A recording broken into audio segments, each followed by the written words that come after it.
Hello and welcome my dear student. आज फिर हम आपके बीच हाजिर हैं कुछ नए टॉपिक लेके। जैसा कि आप जानते हैं कि कोरोना पैंडेमिक में सिलेबस आपके 30% कम हो चुके हैं। उस 30% कम होने के बाद जो नए टॉपिक्स आपको बचे हैं उनके बारे में हम स्टडी कर लेंगे पहले, और बाकी बचे हुए टॉपिक्स को भी ज़रूर पढ़ेंगे।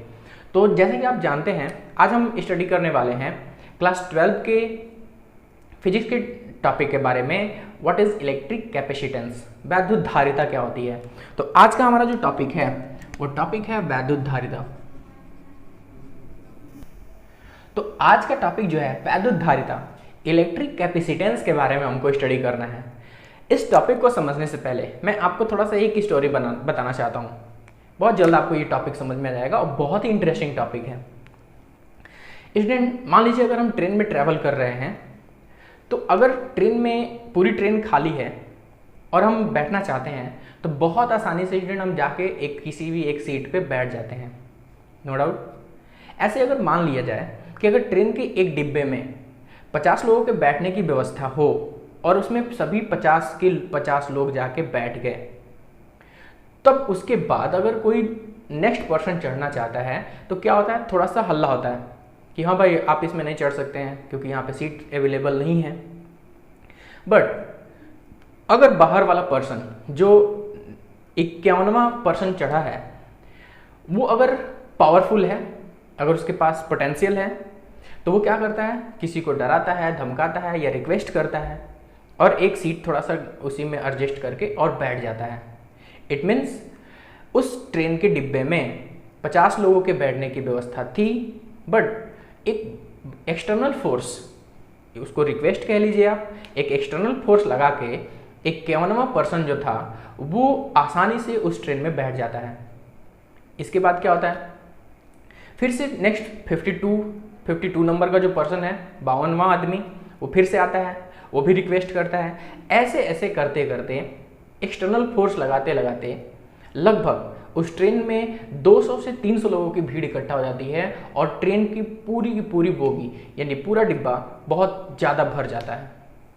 अभी इतना पे ही नहीं, ट्रेन के पूरे डिब्बे भरने के बाद जब तक ट्रेन ऊपर नीचे पूरी तरह से फुल नहीं हो जाती है, ट्रेन किसी नेक्स्ट स्टेशन पर रुकती है। अब उसके बाद डिब्बा भरने के बावजूद नेक्स्ट स्टेशन पे लोगों की भीड़ उतनी ही ज़्यादा। अब क्या होता है, पीछे से लोग, मुंबई लोकल में आप देखते होंगे, पीछे से लोग उसको धक्का देते हैं और धक्का देके उसी बोगी में फिर से कुछ लोगों को अंदर ढकेल दिया जाता है। इसके मतलब कि ट्रेन में सीट थी 50 आदमी की, बट उसमें बैठे 600 आदमी, और वो उस 600 आदमी के बैठाने का जो प्रोसेस है उसका कैसे बैठाया गया, एक एक्सटर्नल फोर्स लगा के, कोई अब जबरदस्ती करके, कोई रिक्वेस्ट करके, कोई धक्का देके, बहुत सारे फोर्स लगा के आप उसमें 600 पर्सन्स को बैठा दिए। स्टूडेंट, ऐसे ही हम बात करेंगे चार्ज को कैरी कैसे किया जाता है। आवेश जो होते हैं, अगर किसी कंटेनर में, हम उस कंटेनर का नाम भी बताएंगे नेक्स्ट टॉपिक में। फिलहाल अगर हमको आवेश का संग्रह करना है, आवेश को इकट्ठा करना है, तो आवेश को कैसे इकट्ठा किया जाता है, किसी पात्र में अगर हम आवेशों का संग्रह करते हैं तो उस पात्र की एक कैपेसिटी होगी, एक लिमिटिंग पॉइंट होगी, उस लिमिटिंग पॉइंट को ही, उस पात्र की हम इलेक्ट्रिक कैपेसिटेंस कहेंगे। यानी किसी पात्र के आवेश को धारण करने की क्षमता जो होती है, वही धारण करने की क्षमता वैद्युत धारिता कहलाती है। और इसका हम एक फार्मूला के द्वारा यहाँ पर हम इसके डेफिनेशन को क्लियर करेंगे। तो मान लीजिए मेरे पास एक कंटेनर है जिसमें मैं चार्ज को इकट्ठा करना चाहता हूँ। आप जानते हैं कि जो हमको बिजली प्राप्त होती है, विद्युत, वो हमको कंटिन्यूअस तो मिल नहीं सकती है, लाइट कभी रहती है कभी नहीं रहती है। तो हम उस लाइट का कंज्यूम करते हैं। लाइट को कैसे, या तो हम बैटरी में कंज्यूम कर लेते हैं, जिसको आप बाद में फिर से उसका यूज कर लेते हैं लाइट के चले जाने के बाद भी। तो बैटरी में कैसे कंज्यूम किया जाता है, इसी को पहले हम समझते हैं। तो मान लीजिए मेरे पास एक कंटेनर है जिसमें हम आवेश को संग्रहित करना चाहते हैं, इकट्ठा करना चाहते हैं। ये कंटेनर पहले पूरी तरह से खाली है। अब मान लीजिए एक चार्ज मैंने लिया, ये चार्ज इसको इसमें कंटेन कर दिया, यानी ये चार्ज आ गया इस कंटेनर में। आई होप आप समझ रहे होंगे। अब जैसे ही ये चार्ज इस कंटेनर में आता है, ये अपने चारों तरफ, मैंने आपको पहले भी पढ़ाया है, एक चार्ज जो होता है अपने चारों तरफ एक इलेक्ट्रिक फील्ड लेके चलता है। तो जैसे ये कंटेनर में ये चार्ज आएगा, अपने चारों तरफ एक विद्युत क्षेत्र बना लेगा। अब इस विद्युत क्षेत्र में, चूंकि हम इस बर्तन में एक ही चार्ज तो रखने वाला ही नहीं है, जैसा कि मैंने ट्रेन का भी एग्जाम्पल आपको बताया, इस चार्ज के चारों तरफ एक विद्युत क्षेत्र बन जाएगा। अब जैसे ही मैं दूसरा चार्ज वो ये चार्ज आपको पावर सप्लाई से मिलता है, जैसे ही मैं ये दूसरा चार्ज फिर इस कंटेनर में ला के रखना चाहता हूँ, तो ये चार्ज जैसे ही इस इलेक्ट्रिक फील्ड तक पहुँचेगा, ये इसका अपोज करता है स्टूडेंट, ना तो ये इसको इधर आने देगा ना तो ये इसको, क्योंकि दोनों सेम चार्ज हैं, दोनों सेम चार्ज इसमें कंज्यूम हो रहे हैं, तो इन दोनों चार्जेस के बीच एक फोर्स अप्लाइड हो जाता है और यह फोर्स इन दोनों को एक साथ इकट्ठा नहीं होने देता है। तब क्या करते हैं हम, तब इस जो हम पावर सप्लाई से इस चार्ज को इसमें कंटेन कर रहे हैं, इस पावर सप्लाई का वोल्टेज बढ़ाना पड़ता है। इसलिए हमारे घर की लाइट जो होती है 440 वोल्ट की, इससे अधिक 220 वोल्ट की, कभी इससे अधिक होती जाती है और हमारे सिस्टम चार्ज होते हैं, चलते हैं। तो यहाँ पर ये चार्ज जैसे ही इसमें आता है वोल्टेज बढ़ के, तो एक बाहरी बल द्वारा, यानी मैंने आपको बताया था वोल्टेज का डिफिनेशन, जो एकांक आवेश को लाने में किया गया जो कार्य होता है वही वोल्टेज होता है। तो यहाँ पर स्टूडेंट ये एक्सटर्नल फोर्स द्वारा फिर से इसको इस इलेक्ट्रिक फील्ड में लाके इसके साथ कंज्यूम कर लिया जाता है। अब इसके पावर में और ज़्यादा वृद्धि हो गई, अब ये और ज़्यादा इसका इलेक्ट्रिक फील्ड पावरफुल हो जाएगा। फिर नेक्स्ट चार्ज को अगर हम लाएंगे तो और ज़्यादा वोल्टेज बढ़ेगा। धीरे धीरे ये वोल्टेज बढ़ते बढ़ते हमारे घर के जो अप्लायंस चलते हैं वो 440 वोल्ट पे, ऐसे हम इस चार्जेस का कंज्यूम करते हैं, संग्रह करते हैं और धीरे धीरे यहाँ पे चार्ज बढ़ा लेते हैं।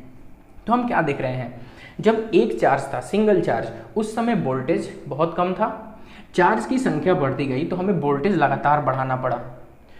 इसका मतलब कि जो चार्ज होता है ये वोल्टेज के, इसका मतलब कि चार्ज जो होता है वो वोल्टेज के प्रोपोर्शनल होता है, यानी चार्ज बढ़ाने पर वोल्टेज की वैल्यू हमको बढ़ानी पड़ रही है। यानी हम चार्ज तभी बढ़ा सकते हैं जब वोल्टेज बढ़ेगा, यानी Q is proportional to V।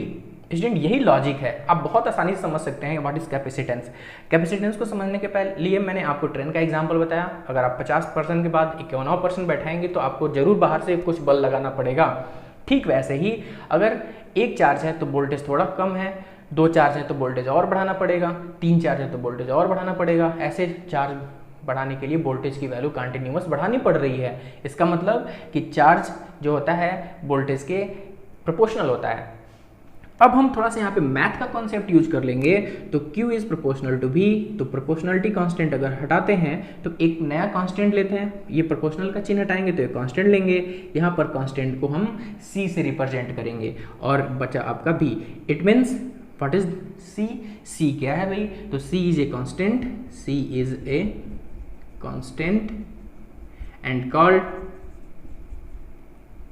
और इसे हम कहते हैं इलेक्ट्रिक कैपेसिटेंस।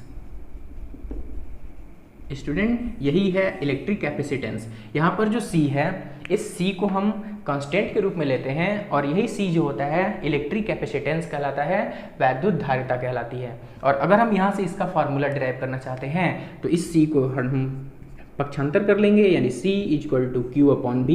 एक नया हमको रिलेशन मिल जाएगा इलेक्ट्रिक कैपेसिटेंस का, जो बहुत ही इंटरेस्टिंग है।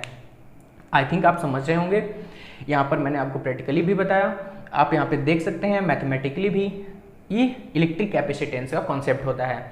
अब अगर हम थोड़ा सा और डिस्कस कर लें कि इलेक्ट्रिक कैपेसिटेंस क्या है, तो थोड़ा सा हम अपने प्रैक्टिकल लाइफ में आते हैं। स्टूडेंट कोई भी अगर सामान आप रखना चाहते हैं, कंज्यूम कहीं इकट्ठा करना चाहते हैं, तो जाहिर सी बात है आपको किसी न किसी पात्र की आवश्यकता पड़ेगी, किसी न किसी बर्तन की आवश्यकता पड़ेगी। अगर हम द्रव पदार्थ रखना चाहते हैं तो आपको बोतल की आवश्यकता पड़ती है, ग्लास की आवश्यकता पड़ती है, बाल्टी की आवश्यकता पड़ती है, यानी किसी न किसी पात्र की आवश्यकता पड़ती है। अगर हम भोजन रखना चाहते हैं तो उसके लिए भी कोई बर्तन, बुक्स रखना चाहते हैं तो उसके लिए भी मुझे बैग की जरूरत पड़ती है। हम कोई भी सामान रखना चाहते हैं तो हमको एक पात्र की आवश्यकता पड़ती है। ठीक उसी प्रकार अगर हम इलेक्ट्रिक चार्ज को रखना चाहते हैं तो हमको एक पात्र की आवश्यकता पड़ेगी और सभी पात्र की एक कैपेसिटी होती है। इट मीन्स अगर 1 लीटर का बोतल है तो हम उसमें 1 लीटर ही पानी रख सकते हैं। इससे ज़्यादा रखेंगे तो या तो बोतल फटेगा या फिर पानी बाहर गिरेगा। तो यहाँ पर आपको समझना है, जिस प्रकार सभी पात्र की एक धारिता होती है, एक लिमिटेशन होती है, वैसे ही सभी जिस पात्र में आवेश को रखा जाता है उस पात्र की भी एक धारिता होती है। उस धारिता को ही उस पात्र की वैद्युत धारिता कहते हैं। और अगर हम मैथमेटिकली देखें तो वोल्टेज बढ़ाने, चार्ज को बढ़ाने के लिए, यानी चार्ज ज़्यादा कंज्यूम करने के लिए वोल्टेज बढ़ाना पड़ता है, यानी Q is proportional to V, अर्थात Q is equal to C into V, where C is a constant and called electric capacitance. और इस C का हम फार्मूला डिराइव करेंगे तो Q अपन भी एक नया रिलेशन मिलेगा आपको। अगर हम बात करें इसके मात्रक के बारे में तो स्टूडेंट आई थिंक आप इतना तो पारंगत हो चुके हैं, मात्रक बहुत आसानी से बना सकते हैं। C कैपेसिटेंस है, वैद्युत धारिता है, Q का मात्रक होता है कूलाम, यानी Q जो है चार्ज है तो कूलाम हो जाएगा, और वोल्टेज का मात्रक होता है वोल्ट। स्टूडेंट तो इसका मात्रक हो जाएगा कूलाम प्रति वोल्ट। ये वैद्युत धारिता का मात्रक, ये 1 नंबर के क्वेश्चन बहुविकल्पीय प्रश्न पूछे जा सकते हैं। बात करें इसके अन्य मात्रकों की तो वैद्युत धारिता के कुछ अन्य मात्रक, जैसे हम अगर बात करें तो वैद्युत धारिता का एक मात्रक होता है फैरेड। स्टूडेंट ये फैरेड जो है इसको हम F से रिप्रेजेंट करेंगे। ये वैद्युत धारिता का एक मात्रक है फैरेड। इसी 1 फैरेड को ही student 1 farad equal to 1 coulomb प्रति वोल्ट, इस फार्मूले को हम याद रखेंगे। 1 फैरेड में 1 कूलाम पर वोल्ट भी होता है। तो यहाँ पर फैरेड जो है चूंकि बहुत बड़ा मात्रक है, इसको हम छोटे मात्रकों में भी डिवाइड कर सकते हैं, like nano farad, micro farad, pico farad. तो बहुत सारे मात्रक यहाँ पे छोटे मात्रकों में हम डिवाइड कर सकते हैं। तो आई थिंक आप वैद्युत धारिता का कॉन्सेप्ट समझ चुके होंगे। इस टॉपिक में हम केवल वैद्युत धारिता को ही रिप्रेजेंट करना चाहते थे, बाकी आगे हम ये स्टडी करेंगे कि जिस पात्र में हम आवेशों का संग्रह करते हैं वो पात्र एक्चुअली उसका नाम क्या होता है, उसको किस नाम से जानते हैं, इसका निर्माण कैसे करते हैं, और किसी पात्र में हम कितनी ज़्यादा मात्रा में आवेशों का संग्रह कर सकते हैं। तो इस वीडियो में इतना ही। नेक्स्ट वीडियो में हम जब मिलेंगे तो कुछ नए टॉपिक के साथ, तब तक के लिए टेक केयर।